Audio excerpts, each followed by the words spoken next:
Eh bien bonjour et bienvenue sur l'espace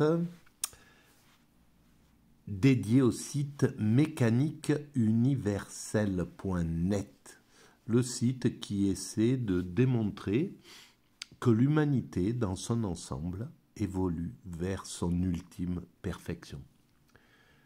La paix universelle, la fraternité absolue, la fin de l'homme loup pour l'homme, donc un homme qui est absolument inoffensif. Tout homme devenu absolument inoffensif envers ses congénères, envers la planète, envers les autres espèces.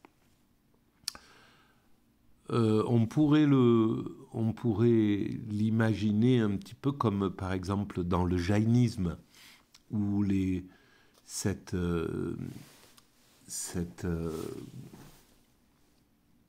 forme de spiritualité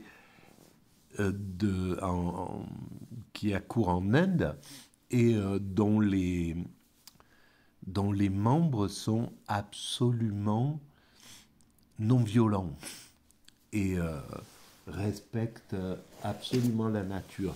Et cette philosophie date de quelques milliers d'années déjà. C'est ça qui est assez paradoxal, et c'est peut-être la beauté de ce continent indien qui peut mélanger tant de choses et faire cohabiter des systèmes aussi différents, aussi divers, aussi variés. Voilà. Donc, l'humanité va vers cet état de perfection. Alors, évidemment, il faudra encore quelques siècles d'évolution, mais on est sur la fin de notre grande aventure de l'évolution qui a commencé il y a quelques millions d'années avec les premiers hommes qui ont commencé à développer le corps physique humain, développer le cortex, développer les pouces préhensiles, la perte de la pilosité, le système cardio,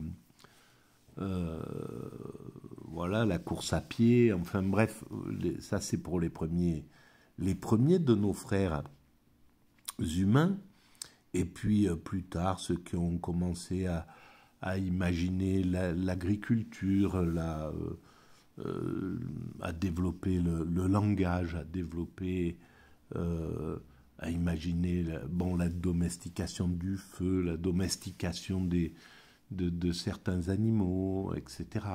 L'invention de la roue, enfin toutes les inventions qui sont venues derrière, et puis l'agriculture, et puis voilà, qui se sont répandues sur l'ensemble de la planète, nos frères humains, pour aller acclimater l'homme partout, dans le désert, jusqu'au pôle Nord, dans les forêts amazoniennes, etc., etc. Et en fait, l'homme s'est répandu sur toute la planète. Et puis, à un certain moment, l'humanité a commencé à se rassembler une fois que tout ce développement a été fait. Et puis bon, on a commencé à accumuler les connaissances, à inventer l'écriture, évidemment, il y a quelques milliers d'années, quelques dizaines de milliers d'années, à inventer après les moyens de stocker les connaissances, le parchemin, etc. Puis l'invention de l'imprimerie pour pouvoir faire des livres, stocker ses connaissances, etc., engranger les choses. Et puis, on est arrivé à l'ordinateur qui stocke encore plus des connaissances, etc. Et là, on voit qu'on est devant une nouvelle révolution qui va être l'intelligence artificielle, qui va être les ordinateurs qui vont pouvoir calculer à des allures proprement hallucinantes. Et puis, voilà, on est arrivé à mettre toutes ces connaissances à la portée de tous, chose qui n'existait pas il y a 100 ans. Hein. Il y a 100 ans, les connaissances, elles étaient pour une petite bourgeoisie du monde, etc. La Wikipédia, tout être humain sur cette planète, quasiment maintenant, a accès à cela. Alors, ce qui motive toute cette créativité, eh bien, c'est le pouvoir, hein, c'est aussi des pulsions basiques, le pouvoir, l'envie de s'enrichir, l'argent, etc., etc. C'est ce qui fait que Bill Gates ou, je ne sais pas, vont répandre des ordinateurs sur toute la planète. Mais au final, ce qui reste, même si le moteur il est comme ça pulsionnel, au final, ce qui aura été réalisé, c'est que chaque être humain de cette planète pourra être connecté. Chaque être humain de cette planète peut recevoir la télévision n'importe où, etc. et voir comment l'ensemble humain vit, comment les autres humains vivent, etc. Donc, pouvoir se sentir dans une fraternité. Tout ça, c'est très nouveau. Hein. Il y a 100 ans en arrière, la télévision, ça n'existait pas. Donc, où c'était dans ses débuts, quoi, voilà.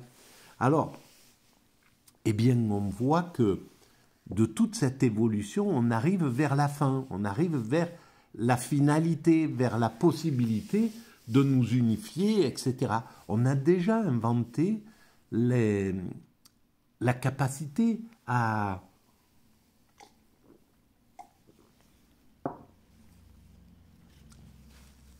vivre, à penser l'égalité. Dans très peu de temps, on va mettre en place le salaire universel.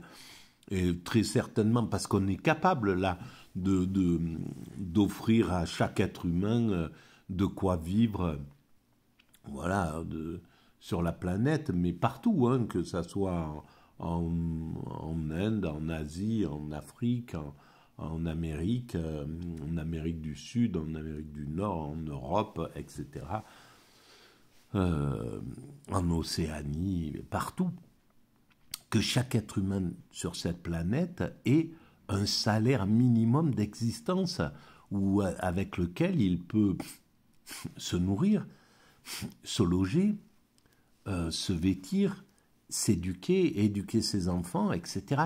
Et puis, le reste et de son temps libre, il participera à la construction de l'humanité, à l'entretien de l'humanité, voilà, et de façon tout à fait sans qu'il y soit contraint, parce que l'être humain, il est par nature juste, bienveillant, solidaire, etc.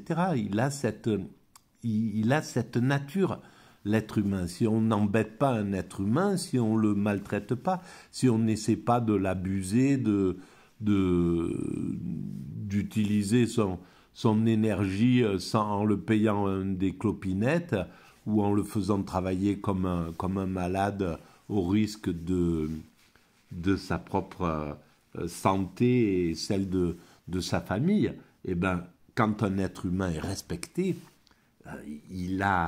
tout être humain aime le travail. Moi, je me rappelle de mes parents, c'était mon père, il a travaillé jusqu'à 100 ans et il se serait pas arrêté de travailler parce que il aimait ça, voilà. On est constitué pour mettre notre énergie pour la solidarité finalement. Ben voilà, moi j'aurais les moyens à la limite de ne rien faire. Si je voulais juste profiter de l'existence ou je sais pas quoi. Mais en définitive, il y a quelque chose qui me pousse à travailler pour l'humanité, comme ça et gratuitement, gracieusement. Il y a une force qui me contraint à faire ça, voilà, à y passer mon existence. Et donc, c'est comme ça l'humanité. Et l'humanité est comme ça dans sa totalité. Donc, tout ça, c'est très proche. Et je pense que le salaire universel, c'est quelque chose qu'on verra hein, avant 30 ans, on aura accédé à cette idée-là qui est déjà en germe, qui est déjà là, qui est déjà présente et qui viendra au moment où il faudra qu'elle arrive. Voilà. Alors, pour développer cette théorie, je m'appuie, vous savez, sur des ouvrages ou sur des podcasts. Et là, par exemple, je travaille sur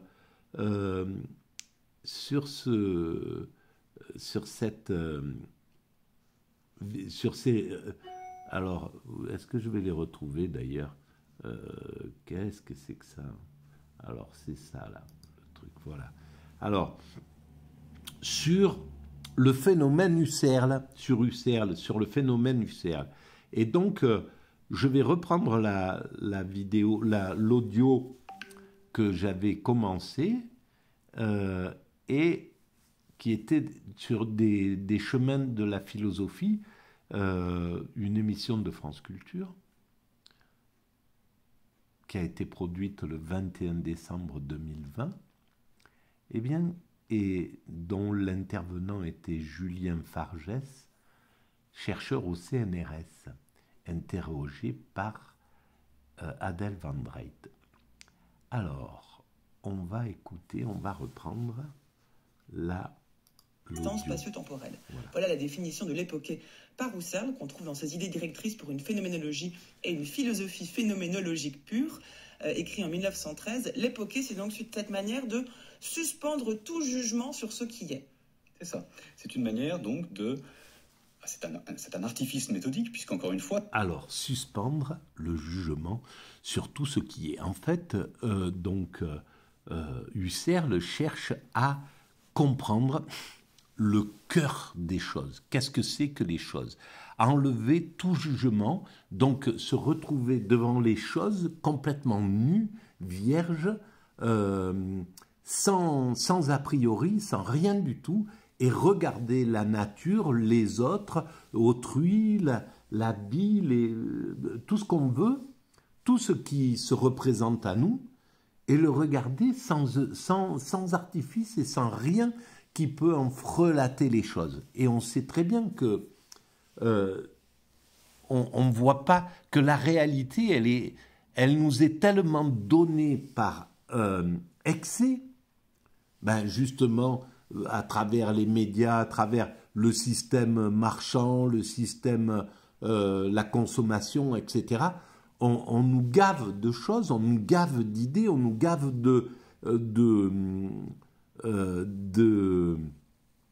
d'images, de pensées. Il suffit de se balader n'importe où pour voir à quel point la publicité, les choses nous envahissent en réalité et nous sortent de l'instant, nous sortent de la pureté des choses. Et donc, ce que cherche Husserl, c'était à atteindre la chose en soi, la réalité de la chose en soi.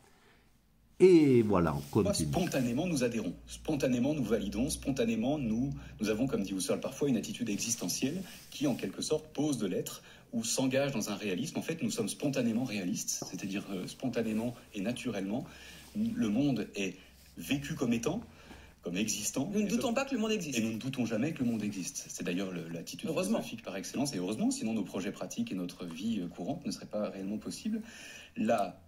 L'époquée philosophique, l'époquée phénoménologique est ce geste en quelque sorte non naturel qui consiste à suspendre cette adhésion. Alors Husserl a toute une série de métaphores à travers lesquelles il essaye de faire comprendre à ses lecteurs de quoi il s'agit. Il dit parfois mise hors circuit, mise entre parenthèses de l'existence du monde, absence de validation, suspension du jugement, non-participation. Et quelle différence avec Descartes? Alors, Eh bien, voilà, c'est-à-dire que, par exemple, imaginons que nous sommes dans un état de plénitude face à la nature. Qu'est-ce qui va... il fait beau, on voit les prés, les animaux, les arbres, le ciel bleu, le soleil, enfin bref. On est dans cette configuration, etc., de plénitude. Le regard que nous porterons, il est... Si on arrive à faire abstraction et qu'on se laisse juste envahir de ce qui vient, c'est le bonheur qui va rentrer en nous. Donc, le sentiment que va engendrer ce que nous voyons, ça va être du bonheur, ça va être une sensation de plénitude, d'extase. Et là, on sera au contact total avec ce que renvoie cette nature, au fond. Je vais douter de l'existence de tout, y compris de celle du monde. Alors vous avez raison, c'est un point très intéressant qui peut permettre de comprendre un peu mieux de quoi il s'agit. D'une certaine manière, vous l'avez évoqué dans le texte que vous avez lu à l'instant, Husserl dit « Je ne mets pas le monde en doute comme si j'étais sceptique ». On aurait presque pu dire « Je ne mets pas le monde en doute comme si j'étais Descartes ». Pourquoi? Parce que l'argument est le suivant. Descartes doute de l'existence du monde, mais Husserl fait remarquer que douter, c'est encore un acte positionnel. C'est-à-dire, je m'explique, douter, c'est encore poser comme douteux. Bien sûr. Autrement dit, douter de l'existence du monde, c'est affirmer... Bien sûr. Mais c'est là où c'est très intéressant ce qu'il dit, évidemment. Que douter, que Descartes ne se met pas en époché, ne se met pas en extase, en somme, ou en état de contemplation pure, sans réflexion, puisque il va dire je doute, on peut aller jusqu'à douter que ce que je vois existe, et à partir de là on part sur quelque chose, mais c'est une intention qui est donnée, évidemment, mais il y a pas, on peut pas critiquer Descartes sur ce chemin philosophique qu'il entreprend, parce que simplement Descartes, il y a 600 ans derrière, donc il était déjà d'hyper avant-garde. On ne peut pas lui reprocher de ne pas être un phénoménologue, en somme, parce que ce qu'il a apporté, c'est exactement ce qu'il devait apporter à l'humanité. Voilà. Affirmer que le monde est douteux. C'est donc encore une thèse qui porte sur l'être du monde. Alors Husserl ne veut plus rien affirmer. Non, il ne veut plus rien affirmer, pas même que le monde est douteux, ce qui serait encore une manière... Et comment on tient cette position? Alors on la tient tout simplement en faisant la différence entre poser que le monde est douteux ou bien poser que le monde n'existe pas, ce qui sont encore des attitudes positionnelles, et puis ce qu'il appelle pour sa part neutraliser. Et c'est là le concept clé. Pour lui, la réduction ou la suspension, qu'il appelle époquet, est une procédure de neutralisation, c'est-à-dire en quelque sorte, je me mets à distance de toute thèse, y compris d'une thèse qui déclarerait que le monde est douteux. Il s'agit de neutraliser toute thèse et non pas de s'engager dans l'affirmation que le monde est douteux ou dans l'affirmation que le monde n'existe pas ou quelle que soit l'affirmation en question. Et donc c'est très important parce que cette neutralisation, vous voyez, n'est pas en quelque sorte un régime positionnel. Je n'affirme plus rien sur l'être du monde, je me mets en quelque sorte en situation de pouvoir le décrire en dehors de tout engagement, que ce soit en faveur de son existence ou en faveur de son caractère douteux. Alors écoutons Husserl lui-même décrire cette méthode, l'époquer, dans la lettre, toujours la même lettre à Hugo von Hofmannsthal du 12 janvier 1907. Écoutez les mots qu'il emploie pour définir ce qu'est l'époquer, puis vous nous direz ensuite, Julien Farge, dans quelle mesure est-ce que ce qu'il décrit est en fait réalisable? Est-ce que ce n'est pas une attitude philosophique qu'il paraît très difficile d'atteindre? Aussitôt que le sphinx de la connaissance a posé sa question, aussitôt que nous avons porté le regard sur le problème abyssal de la possibilité d'une connaissance qui, tout en ne s'accomplissant que dans des vécus subjectifs, saisit néanmoins une objectivité étant en soi, notre position à l'égard de toute science et de toute prétendue réalité est devenue radicalement autre. Tout est problème, tout est inintelligibilité, tout est énigme. L'énigme ne peut être résolue que si nous nous plaçons sur son terrain et traitons toute connaissance précisément comme problématique, et par là n'acceptons aucune existence comme prédonnée. Ainsi, toute science et toute réalité devient un simple phénomène. Reste alors l'unique tâche suivante, mettre au clair dans un pur voir qui jamais ni nulle part n'excède les simples phénomènes, le sens qui leur est immanent. Et heureusement, Husserl nous le rappelle, Alors, cet état de suspension curieusement, du jugement n'est que provisoire. Voilà, et ben là c'est caractéristique de ce qui vient de se passer. C'est-à-dire que à cet endroit précis qui est très important, qui était important, où je devais être concentré sur ce que Husserl proposait, parce que moi je le découvre en même temps, hein, les vidéos. C'est pas, je les ai pas écoutées ou vraiment pas complètement. Bon, j'ai écouté quelques bribes, mais ça je l'avais pas entendu. Eh bien, à cet endroit où je devais écouter de façon attentive, j'ai vu passer sur l'ordinateur une demande pour des objets que j'ai mis en vente, des livres que j'ai mis en vente. Et donc, il y a quelqu'un qui me demande un prix pour tel bouquin que j'ai mis en vente. Et en fait, ça m'a sorti de l'écoute. Et donc, je suis allé me concentrer sur cet objet. Et en fait, voilà, comme quoi, l'objet en lui-même, là, par exemple, le livre, tel que cette série de livres, c'est sur Saint-Simon, l'historien. Et donc, cette série de livres représentait quelque chose de pécunier. Et ça m'a sorti de quelque chose de philosophique qui était absolument beaucoup plus important, en fait, à entendre et à réaliser. Alors, ce que je vais faire, c'est que je vais reprendre je vais reprendre cette écoute-là.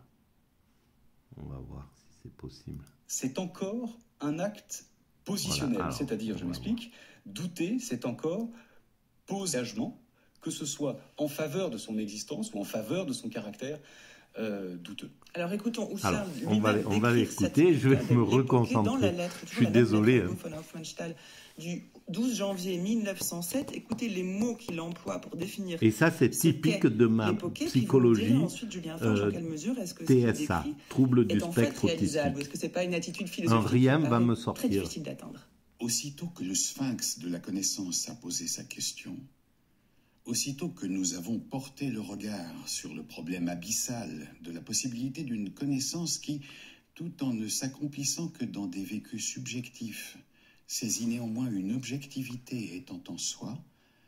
Alors, les vécus subjectifs et l'objectivité en soi.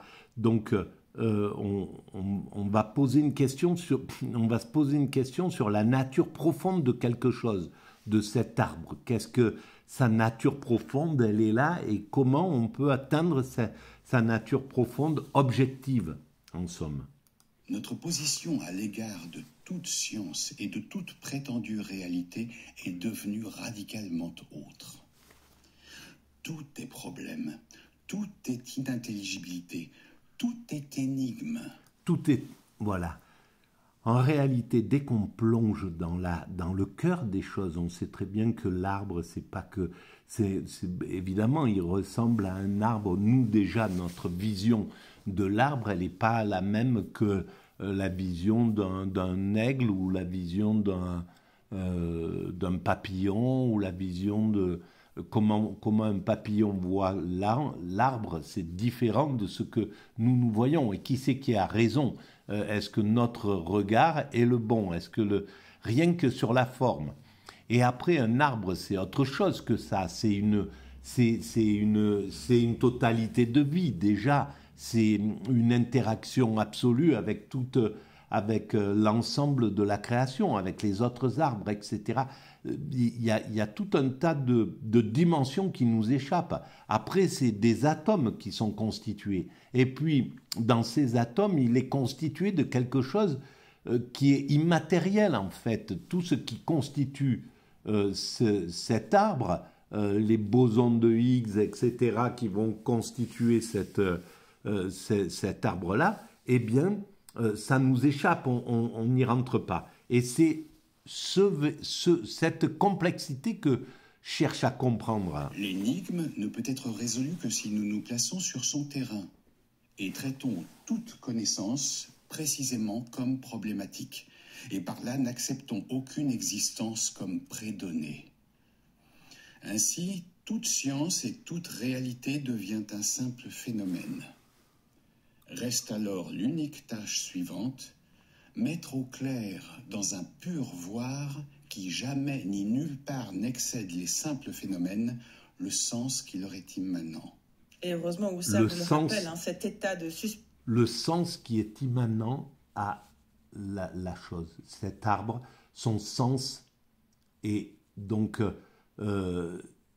sa présence, c'est dans ce sens-là qu'on peut arriver à comprendre. Et c'est pareil pour l'être humain. Quand on parviendra à comprendre le sens de l'humanité, le sens de l'être humain à l'intérieur de l'humanité, et donc son sens réel et profond, on comprendra que chaque être humain est essentiel à l'évolution de l'humanité et qu'il doit être, dans ce sens, vu comme quelque chose d'essentiel, comme un trésor en réalité. Et les grandes religions pensent comme ça. Pour toutes les grandes religions, l'être humain, c'est un trésor.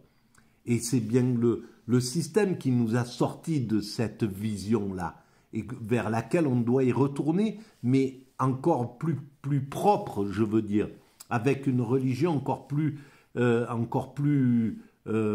pure, entre guillemets, moins écartée de toute violence, de toute agressivité, de toute velléité de puissance, etc., de domination.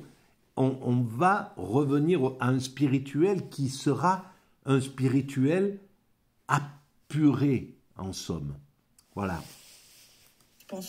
Qui permettra de regarder profondément les choses. Sinon, on ne serait pas loin de ce qu'on pourrait appeler le complotisme aujourd'hui. Julien Farge, il y a une résolution possible de l'énigme. Alors, il y a une résolution possible de l'énigme, mais il n'est pas sûr que l'attitude soit provisoire. En réalité, c'est peut-être même d'ailleurs une différence entre le doute cartésien et la suspension et l'époquée husserlienne.